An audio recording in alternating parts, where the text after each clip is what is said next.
தந்தை மகன் தூயாவியாரின் பேராலே ஆமேன்.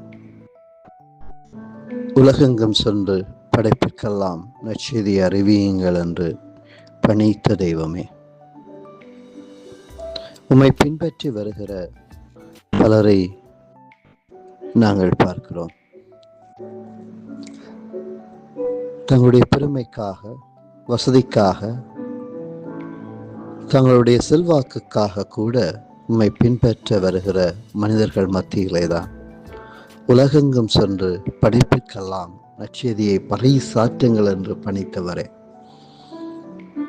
உம்முடைய சீடத்துவத்துக்குள்ளே நாங்கள் எமது வாழ்வை அடையாளம் கண்டுகொள்ள பணிக்கிறவரே, உமக்கு நன்றி சொல்லுகிறோம்.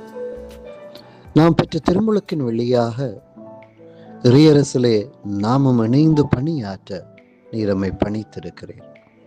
அந்த பணிப்பை நாங்களும் எமதாக்கிட இன்றைய நாளிலே பொது காலத்தினுடைய 13ஆம் திங்கள் நாளில் எமக்கு நீர் அருள் தர வேண்டுகிறோம்.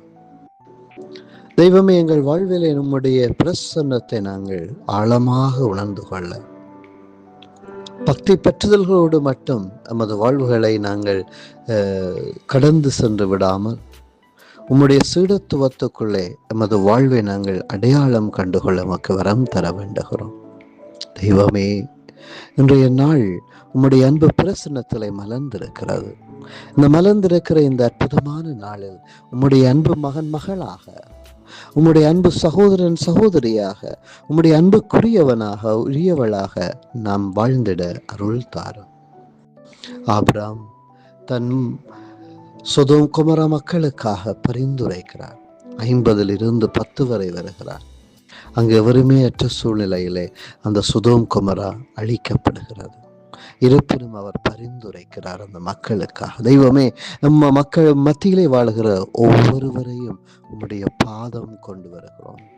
பாவத்தில் உழல்வர்கள், நன்மை செய்பவர்கள் அத்தனை பேரையும் கொண்டு வருகிறோம். தெய்வமே, இன்றைய நாளில் உம்முடைய சீடனாக சீடத்தியாக ஒருவரேனும் நாங்கள் உம்முடைய அன்புக்குள்ளே அழைத்து வர அருள் தாரும்.